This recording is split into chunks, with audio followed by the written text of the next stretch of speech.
Então, nosso estudo hoje é no capítulo 17 do livro de Ezequiel. A parábola das duas águias e a videira. Quanto mais eu estudo o livro de Ezequiel, mais admirado eu fico de como esse livro foi escrito, de como a revelação de Deus foi dada para Ezequiel de uma forma que se vê muito pouco nos outros profetas. Ezequiel, ele teve uma revelação surpreendente. Nós vimos que não é como a maioria dos outros profetas, que sempre era, assim diz o Senhor, e falava. Mas Ezequiel, nós vimos que ele teve pregação dessa forma, assim diz o Senhor. Ele teve pregação de forma teatral. Semana passada nós vimos que a pregação dele foi uma história. E a pregação de hoje dele, é uma parábola. E é muito bonita também. Então nós vamos ver a parábola primeiro e depois nós vamos analisar ela. Vamos ler os versículos 1 até o 10. E veio a mim a palavra do Senhor dizendo: Filho do homem, propõe uma parábola e usa de uma comparação para com a casa de Israel. E dize: Assim diz o Senhor Jeová, uma grande águia de grandes asas, de farta plumagem, cheia de penas, de várias cores, veio ao Líbano e levou o mais alto ramo de um cedro. E arrancou a ponta mais alta dos seus ramos e a trouxe a uma terra de mercância, na cidade de mercadores a pôs. Tomou da semente da terra e a lançou num campo de semente, tomando-a, a pôs junto às grandes águas, com grande prudência. E brotou e tornou-se numa videira muito larga, de pouca altura, virando-se para ela os seus ramos, porque as suas raízes estavam debaixo dela. E tornou-se numa videira, e produzia sementes, sarmentos, e lançava renovos. Houve mais uma grande águia, de grandes asas e cheias de penas, e eis que esta videira lançou para ela as suas raízes, e estendeu para ela os seus ramos, desde as auréolas do seu plantio, para que a regasse. Numa boa terra, à borda de muitas águas estava plantada, para produzir ramos e para dar fruto, para que fosse videira excelente. Assim diz o Senhor Jeová: ela prosperará? Não lhe arrancará ela as suas raízes? E não cortará o seu fruto para que se seque? Em todas as suas folhas de seus renovos se secará, e não com braço grande, nem com muita gente, será arrancada pelas suas raízes. Mas, estando plantada, prosperará. Porventura, tocando-lhe o vento oriental, de todo não se secará, desde as auréolas do seu plantio. Muito bem, vamos analisar essa parábola. Bom, então a parábola da grande águia é o seguinte: uma grande águia com grandes asas e com muitas cores. Ela sai de um ponto e vem até o Líbano. Aqui no Líbano tinha um grande cedro. Então ela vem e pega um dos ramos, retira e leva para outro lugar. No lugar desse ramo que ficou faltando, ela planta um outro, que se transforma numa videira. A videira ela ficou grossa, frondosa, ela produziu, para quem não sabe, videira é a parreira da uva. Ela produziu e ela virou o lado dela para o lado que estava a águia. Ela apontou as suas folhas para cá, do lado da águia.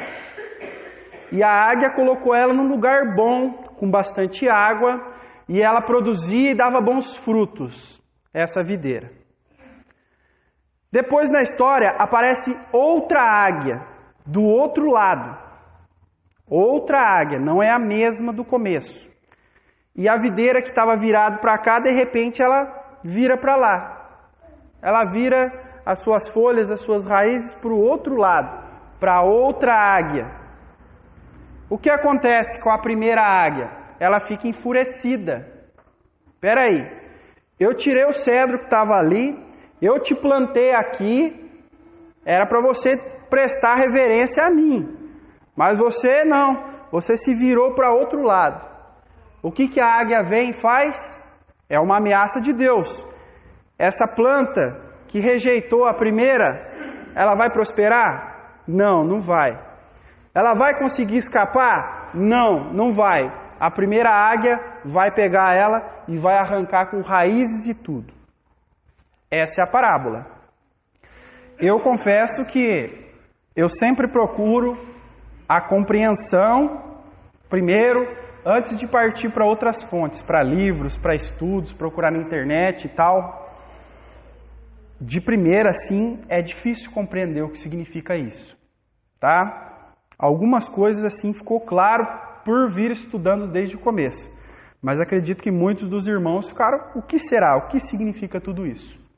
Bom, o próprio livro de Ezequiel, aqui a própria continuação do capítulo já vai explicar, tá? Lendo até o 10, fica hiper extra difícil de entender. Mas você lendo os versículos seguintes, vocês vão ver que vai ser fácil de compreender.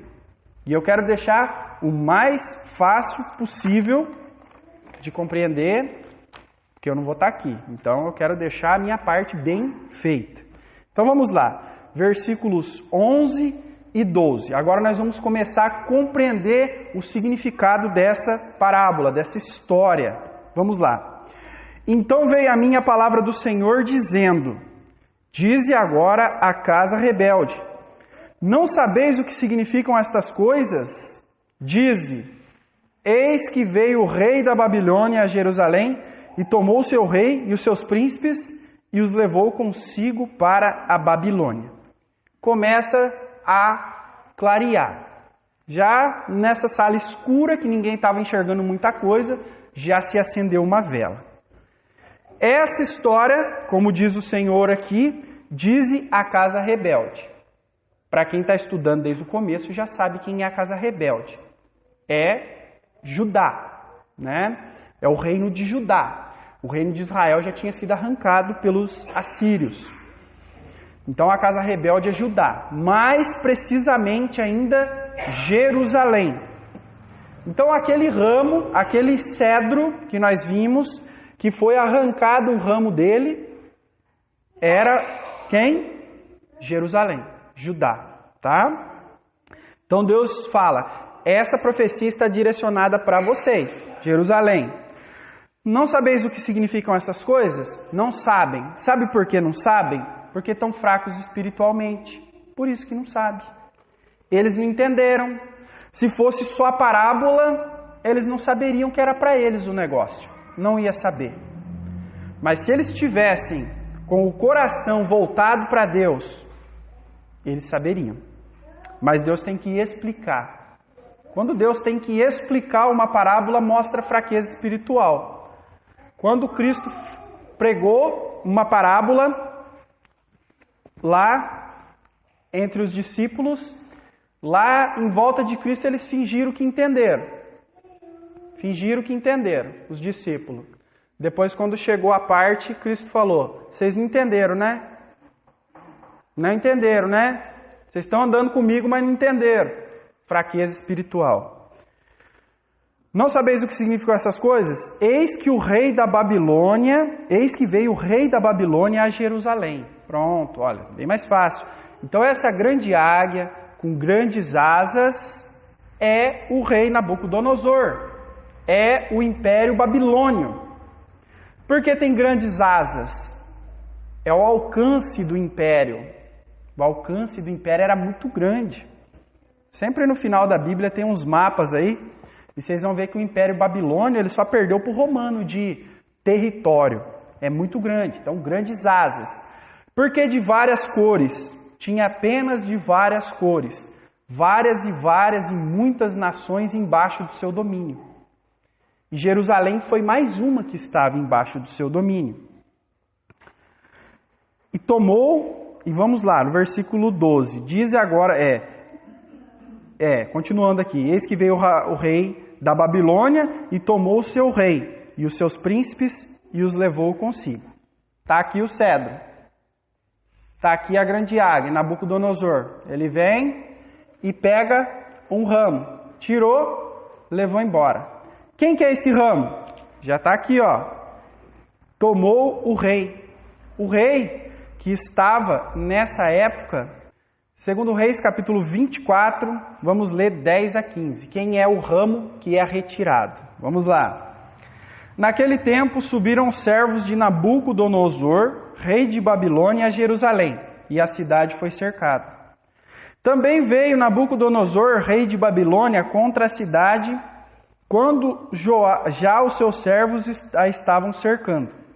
Então saiu Joaquim, rei de Judá, ao rei de Babilônia, ele, sua mãe, seus servos, seus príncipes e seus eunucos, e o rei da Babilônia levou preso no ano oitavo do seu reinado.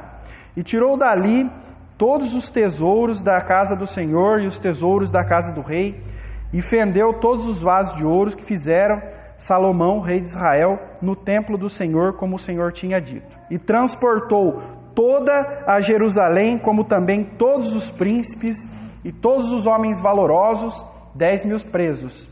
E todos os carpinteiros e ferreiros, ninguém ficou, senão o povo pobre da terra. Muito bem. Então Nabucodonosor é o que eu falo, fraqueza espiritual, né? Por que fraqueza espiritual? Porque essa parte da profecia já tinha sido cumprida no tempo de Ezequiel. A águia já tinha vindo e arrancado um ramo. Nessa época de Ezequiel fazia parte desse ramo que tinha sido retirado de Jerusalém. Então, aqui no 8º ano do rei Nabucodonosor, ele vai a Israel e retira Joaquim, que era rei, e leva cativo, e leva todos os príncipes, todos aqueles que eram de posição elevada na sociedade judaica, leva todo mundo embora. Então, essa é a parte que significa retirar o ramo do cedro, e eles foram levados. Então, agora nós vamos ver a segunda parte. Nós vemos que ele retirou o ramo, mas que ele plantou um outro no lugar. Nós vamos ver qual que é esse outro. Então vamos voltar lá no capítulo 17 de Ezequiel, para nós vermos o ramo que foi plantado no lugar desse. Então o ramo retirado é o rei Joaquim. Vamos lá. Versículos 13 e 14. E tomou um da semente real e fez concerto com ele, e o trouxe sob juramento, e tomou os poderosos da terra para que o reino ficasse humilhado e não se levantasse, para que, guardando o seu concerto, pudesse subsistir. Mas rebelou-se contra ele, enviando até o 14. E tomou um da semente real, Joaquim, tomou um da semente real, o novo ramo plantado, e fez concerto com ele, e o trouxe sobre juramento, e tomou os poderosos da terra, para que o reino ficasse humilhado e não se levantasse, para que, guardando o seu concerto, pudesse subsistir. Então, o que está significando aqui? Nabucodonosor, ele pegou o rei Joaquim e todos os poderosos da terra, os ricos, tirou, deixou só os pobres, para que ficasse humilhado, para que essa nação não tivesse chance de se levantar contra ele de novo. Os estrategistas de guerra não estavam lá, o rei não estava lá para comandar, então não tinha como guerrear, eles iam perder facilmente. Mas fala aqui, e tomou um da semente real, e colocou no lugar, e fez juramento com ele, e o trouxe sob juramento. Então esse ramo que é plantado no lugar do cedro, é um outro rei que agora não veio daquela sequência, daquela linhagem que Deus estabeleceu. O rei, está aqui o rei, o primogênito é o rei. Depois esse aqui, morre esse é rei. O primogênito dele é assim que Deus determinou, mas aqui foi interrompido. Nabucodonosor escolheu um homem dentre eles, segundo o seu próprio interesse. E assim foi. voltando lá em 2 Reis, vamos ver que rei é esse que foi colocado no lugar de Joaquim. Capítulo 24 de 2 Reis, versículos 16 a 18. Vamos lá. E todos os homens valentes, até 7.000, e carpinteiros e ferreiros, até 1.000, e todos os varões destros, a esses o rei da Babilônia levou presos para a Babilônia. E o rei da Babilônia estabeleceu rei em lugar de Joaquim a Matanias, tio deste, e lhe mudou o nome para Zedequias. Tinha Zedequias 21 anos de idade quando começou a reinar, e reinou 11 anos em Jerusalém. E era o nome da sua mãe Hamutal, filha de Jeremias de Libna. Então, esse ramo que nasceu, que foi plantado, que se transformou numa vinha, como nós vimos lá, numa vide, né, numa videira, é o rei Zedequias. Então, Nabucodonosor tirou o rei que lá estava e colocou outro e falou, olha, vou deixar você reinando aí, só que você vai reinar embaixo do meu comando. É o que eu faço. Então, esse é o símbolo daquela videira que ela apontava os seus galhos para o lado da águia. Então, o combinado, o correto era que Zedequias ficasse submisso ao rei da Babilônia, Nabucodonosor. Essa era a vontade de Nabucodonosor. Essa também era a vontade de Deus. Deus queria isso. Não é só uma estratégia política. Deus estava castigando Israel pela sua idolatria, pela sua traição, por todas as maldades que se praticava naquela terra. Deus estava julgando. E o julgamento era esse. Deus enviou Nabucodonosor para castigá-los. Mas o rei Zedequias, ele prefere não querer ficar submisso ao rei da Babilônia. Então, quer dizer, ele estava descumprindo uma ordem de Deus. Até pode parecer que, não, ele estava protegendo Israel, o povo de Israel não deveria ficar submisso aos pagãos e tal. Deveria sim, porque essa era uma determinação de Deus, que eles deveriam ficar por 70 anos. Tá certo? Então aqui está o ramo que foi plantado. Mas nós vimos que o ramo, por um tempo, ele ficou virado para o lado da águia, mostrando submissão para aquela primeira grande águia de penas coloridas. Mas depois de um certo tempo, ele vira para o outro lado e ele aponta para uma outra águia, que não é igual à primeira. Elas são avessas, tá? Elas são contrárias uma à outra, tá? Elas são adversárias.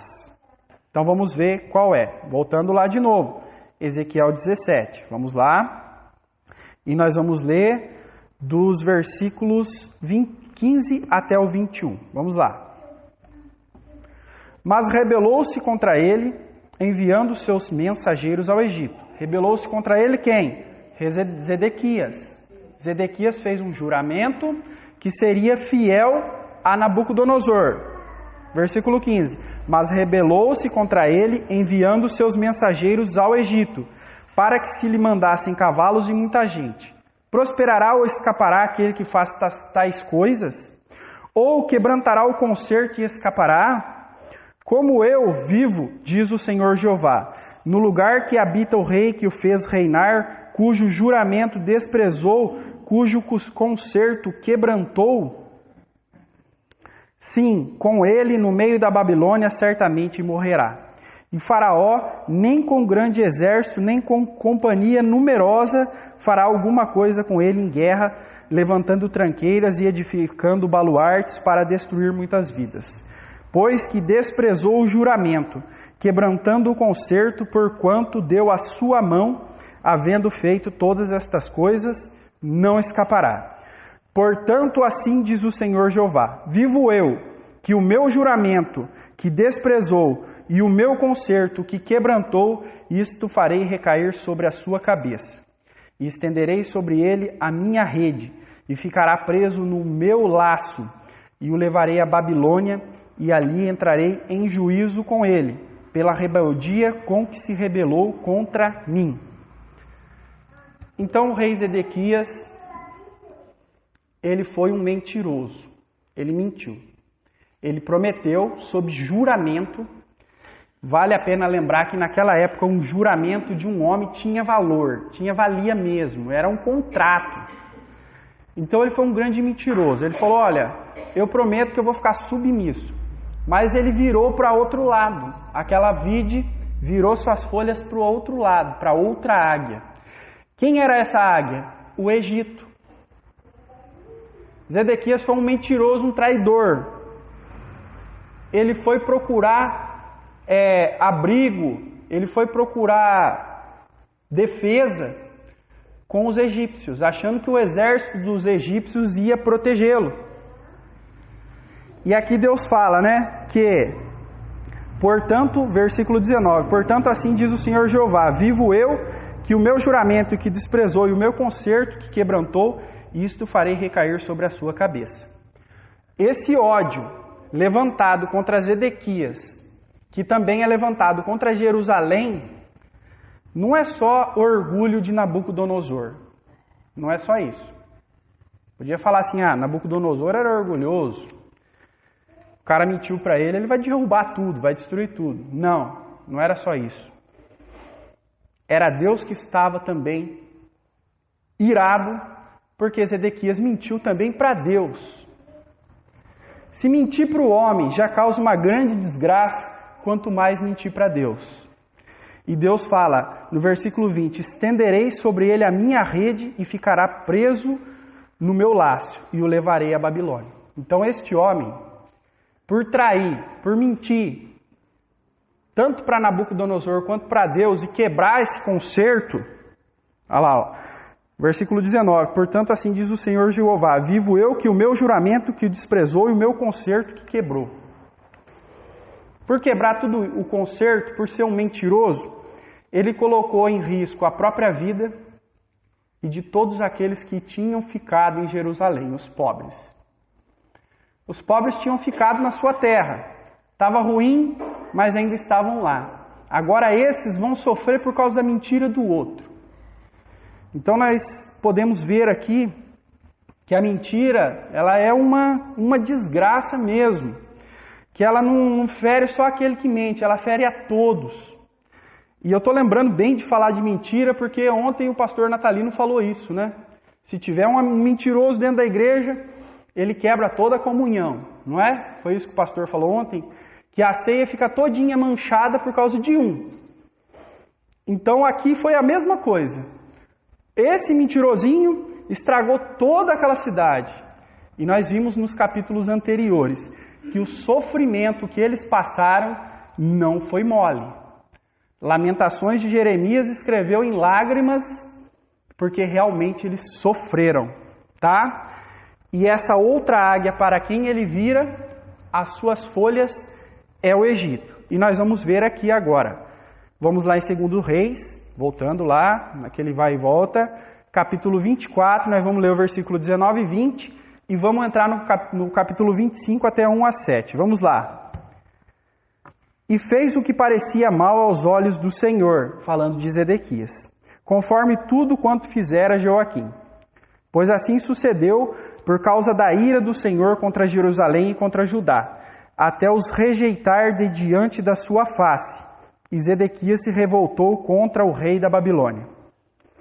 E sucedeu que, no ano 9 de seu reinado, no mês 10, aos 10 do mês, Nabucodonosor, rei de Babilônia, veio contra Jerusalém, ele e todo o seu exército, e se acamparam contra ela, e levantaram contra ela tranqueiras em redor. E a cidade foi sitiada até o 10º ano do rei Zedequias. Aos 9 do 4º mês, quando a cidade se via apertada de fome, nem havia pão para o povo da terra. Então a cidade foi arrombada e todos os homens de guerra fugiram de noite pelo caminho da porta, entre os 2 muros que estavam junto ao jardim do rei, porque os caldeus estavam contra a cidade em redor. E o rei se foi pelo caminho da campina. Porém o exército dos caldeus perseguiu o rei e o alcançou nas campinas de Jericó, e todo o seu exército se dispersou. Então tomaram o rei e o fizeram subir ao rei de Babilônia, a Ribla, e procederam contra ele. E aos filhos de Zedequias decolaram diante dos seus olhos, e vazaram os olhos a Zedequias, e o ataram com 2 cadeias de bronze, e o levaram à Babilônia. Essa aqui é a paga do mentiroso. Olha o que acontece. Foi arrancado, mas com muito sofrimento. Olha, no versículo 2, e a cidade foi sitiada até o 11º ano do rei Zedequias. Acredito que seja 11 aqui, né? 11 anos. A cidade foi cercada. Não entrava comida, não saía comida. E o povo passando fome lá dentro, né? Versículo 3, aos 9 do 4º mês, quando a cidade se via apertada da fome, nem havia pão para o povo da terra. E o povo lá dentro. E nós vimos lá que os velhos, quando nós lemos Jeremias, os velhos, a pele deles estava igual cinza, de tanta fome. As mães cozinhavam os filhos para comer. Era terrível o que eles estavam passando, tá? Mas ele também não ficou sozinho ali, sem punição, né? E eu acho que o pior castigo para ele foi aqui, ó, versículos 6 e 7. E tomaram o rei e o fizeram subir ao rei de Babilônia, a Ribla, e procederam contra ele. E aos filhos de Zedequias degolaram diante dos seus olhos, e vazaram os olhos a Zedequias. Levaram ele até o rei da Babilônia, que estava enfurecido. Essa é a parte da águia que vem e arranca a vide com raiz e tudo. Aquela águia, ela mesma plantou. Ela ficou frondosa, bonita, mas fala que no comecinho, fala que ela ficou de pequena estatura. Ela era bonita e dava frutos, mas era pequenininha, porque a águia era maior. O dia que ela decidiu, falou, não, eu prometi para você, eu jurei que eu não ia fazer, mas jurei que eu nunca ia te trair, mas eu vou te trair. Virou para lá, foi arrancada. E esse arrancado aqui, como uma águia que pega com as unhas e tira, com raiz e tudo, foi muito triste para o rei. Olha aqui, ó. E procederam contra ele. E aos filhos de Zedequias degolaram diante dos seus olhos, e vazaram os olhos a Zedequias. Se eu fosse Zedequias, primeiro eles degolaram os filhos dele com ele assistindo. E depois furaram o olho dele. Se fosse eu falaria, ó, fura meu olho primeiro. A última coisa que ele viu na vida foi os seus filhos sendo degolados. Então, esse foi o sofrimento derramado por cima dele. E nós não devemos esquecer de maneira alguma que isso não foi simplesmente por estratégia, por orgulho de Nabucodonosor. Isso foi castigo de Deus. Porque Deus ficou irado no momento em que Zedequias traiu o concerto. E no contexto de 2 Reis, quando você lê aqui todo, você entende que ele foi um mentiroso porque ele realmente, desde o começo, já pensava em fazer isso. Desde Jeoaquim, eles já tinham começado já uma aliança com o Egito, com essa outra águia. Então, o intento da cabeça dele sempre foi já trair aquele pacto que ele fez. E o fim dele foi triste, né? Realmente foi muito triste. Ele ficou com os olhos vazados, depois de ver seu filho sendo degolados, e ataram com 2 cadeias de bronze, e tornou-se aí um prisioneiro, tá? Então, essa aí é a interpretação a respeito da águia. Mas essa história aqui não precisava ainda terminar com um final tão triste. Ela podia acabar com um final feliz. E ela vai acabar, sim. Mas antes da gente encerrar esse capítulo, que o final dele eu posso garantir para vocês que é de esperança, ainda assim nós vamos projetar essa profecia para o futuro. Que nós temos visto que tudo que acontece aqui acontece no futuro. Nós temos lido Ezequiel, comparado a mensagem com a nossa vida de hoje, trazido essas lições para a igreja, e nós também temos visto as profecias de Ezequiel e projetado para o futuro. E tem uma profecia para o futuro que é muito semelhante, que fala também de águias. Então, hoje, a situação continua a mesma. A história vai se repetindo. No tempo lá de Judá, Deus usava os profetas para avisar: olha, vocês estão vivendo em pecado, vocês estão vivendo uma vida contrária da que eu planejei para vocês. Vocês eram para ser prósperos, vocês eram para ser uma bênção na terra, vocês eram para abençoar as nações em redor de vocês. Mas vocês se tornaram numa maldição por causa da maldade de vocês. Vocês esqueceram o concerto que fizeram comigo, o juramento que fizeram comigo de me ser fiel até a morte, ainda que isso custe muito para vocês. Então Deus foi avisando, até que caiu aí o julgamento sobre eles. Foi Nabucodonosor, que foi um julgamento terrível. Hoje, nos nossos dias, a história continua sendo a mesma. Hoje Deus está avisando, através dos seus profetas, os verdadeiros, tá? Mas eu vou chamar de profeta, né, no sentido daquele que prega, os pregadores. Através dos pregadores verdadeiros e sinceros do Evangelho, Deus tem avisado ainda, nos dias de hoje. Arrependam-se. Começou lá com João Batista. Arrependam-se, porque o reino dos céus é chegado. E Cristo, ele vai vir como uma águia também. Todo olho verá ele vir lá de cima. E ele vai arrancar o governo da terra também com a mesma força, com a mesma veemência. E os verdadeiros e sinceros servos de Deus estão anunciando essa mensagem. Arrependam-se e creiam em Cristo. Arrependa-se e creia no Evangelho, porque ele vai vir julgar. A paciência de Deus não vai durar para eternamente. Deus tem um tempo estabelecido. Nesse tempo ele vai cometer juízo. E nós vimos a história da águia arrancando. E nós vimos que na volta de Cristo é muito semelhante a isso. Cristo ele volta destruindo mesmo o mundo, o governo que vai estar instaurado na terra do anticristo, e todos aqueles que aceitaram a sua marca, se dobraram a ele, todos esses serão arrancados dessa forma também.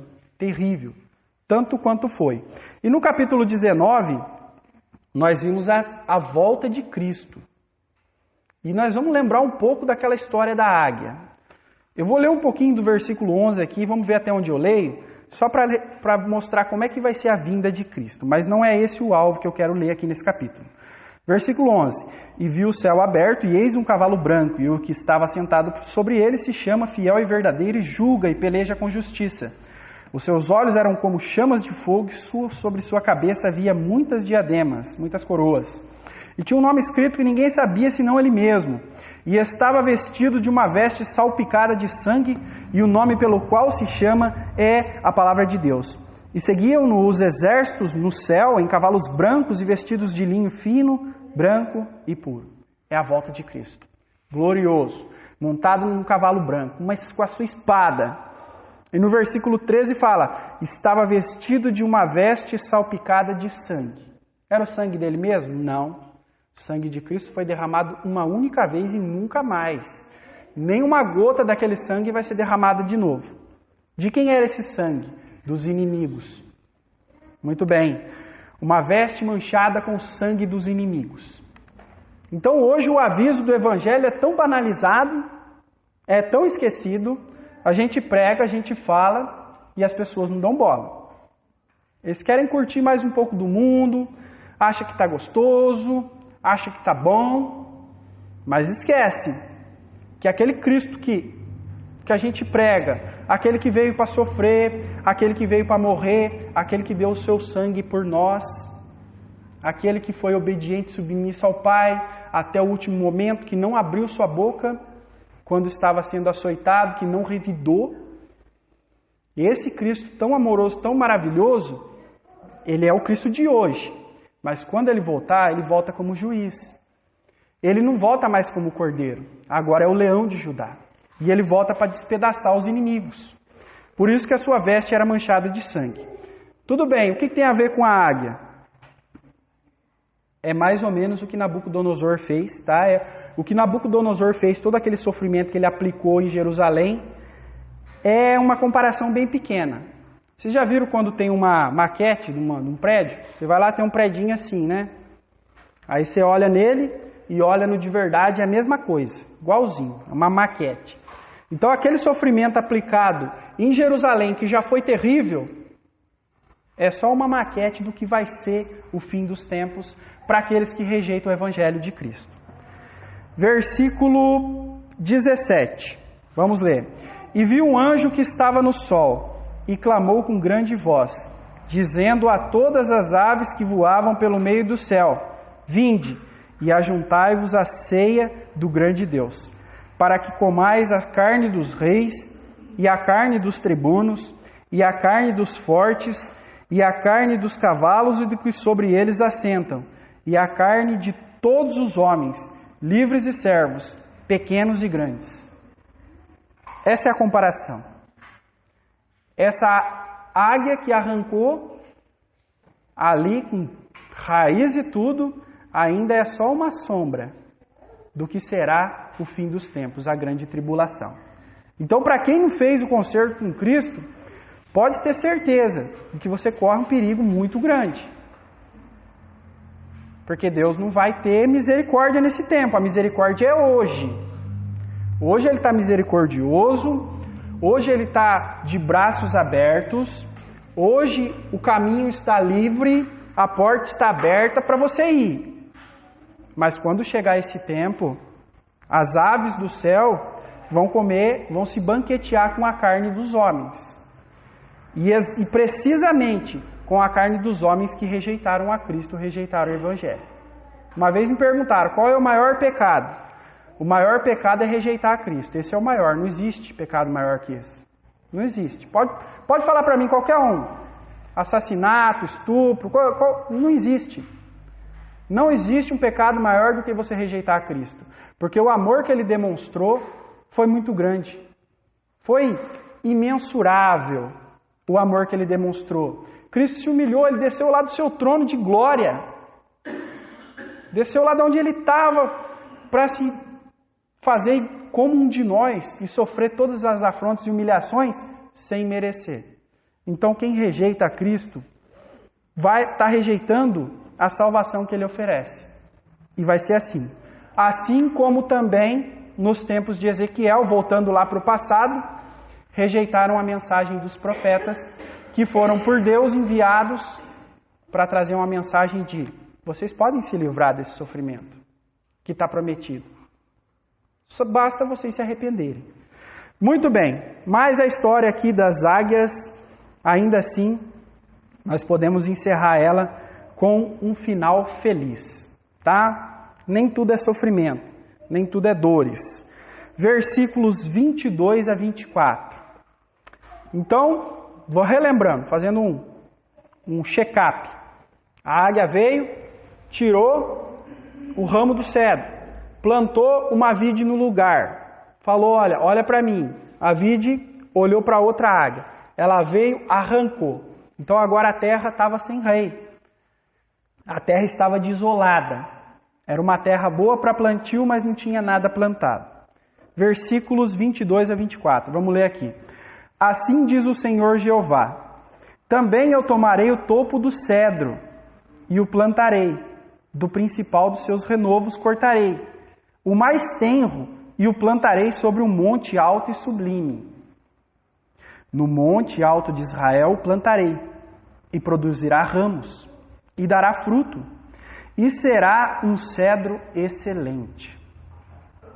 E habitarão debaixo dele todas as aves de toda a sorte de asas, e à sombra dos seus ramos habitarão. Assim saberão todas as árvores do campo que eu, o Senhor, abati a árvore alta, elevei a árvore baixa, sequei a árvore verde e fiz reverdecer a árvore seca. Eu, o Senhor o disse e o farei. Maravilhoso, né? Isso aqui, a primeira vez que eu pude compreender aqui o significado, me dá vontade até de chorar, de tão bonito que é. A águia fez o que fez, arrancou, tirou, deixou a terra. Agora não é águia, agora é o Senhor, é o Deus de Israel que está falando. Eu também vou tomar daquele cedro que foi desprezado, no lugar dele foi plantada uma videira, eu vou arrancar também do topo dele, tá? Do topo do cedro, um renovo, e eu vou plantar sobre um alto monte e um alto e sublime monte. Agora é Deus que está plantando, está tirando daquele mesmo cedro que foi tirado, ele está escolhendo do melhor ramo uma muda, vamos dizer assim. No monte de Israel plantarei e produzirá ramos e dará fruto, e se fará um cedro excelente. Alguém arrisca dizer qual cedro é esse que foi plantado? Aê, muito bem. Nosso Senhor Jesus Cristo. Isso. Mas a ênfase é Cristo. Olha lá, no monte alto de Israel plantarei e produzirá ramos. Aí somos nós, os ramos. E dará fruto. Que fruto é esse? Fruto de justiça. As boas obras dos santos, da igreja. Esse fruto que para Deus é doce, é agradável, quando o crente produz, tá? E se fará um cedro excelente. Esse cedro aí, águia nenhuma vai tirar o raminho dele. Esse cedro é muito alto, não tem águia que vai subir lá. Esse cedro está junto ao ribeiro, ele produz, ele é forte, o vento não derruba ele, ele é poderoso. E habitarão debaixo dele todas as aves de toda sorte de asas, e à sombra dos seus ramos habitarão. Quem são as aves? São os crentes em Cristo, todos debaixo da sua sombra, protegidos. Vai cair todo aquele mal sobre o mundo? Vai, mas nós estamos embaixo da sombra dele. Assim saberão todas as árvores do campo que eu, o Senhor, abati a árvore alta, Jerusalém, árvore alta, orgulhosa, caiu. Elevei a árvore baixa, Cristo, rejeitado, um coitado, um pobre coitado que ninguém deu valor. Essa árvore vai ser levantada. Sequei a árvore verde, aqueles que se achavam os poderosos, né? E fiz reverdecer a árvore seca. Olha que maravilha! E fiz reverdecer a árvore seca.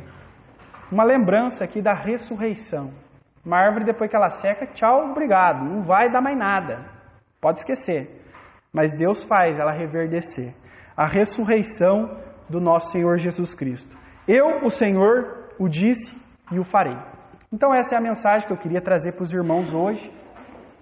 Uma mensagem que eu achei muito bonita e que com certeza vai servir para a vida de cada um, as lições que nós aprendemos aqui hoje, e também aprendemos mais sobre a profecia de Ezequiel.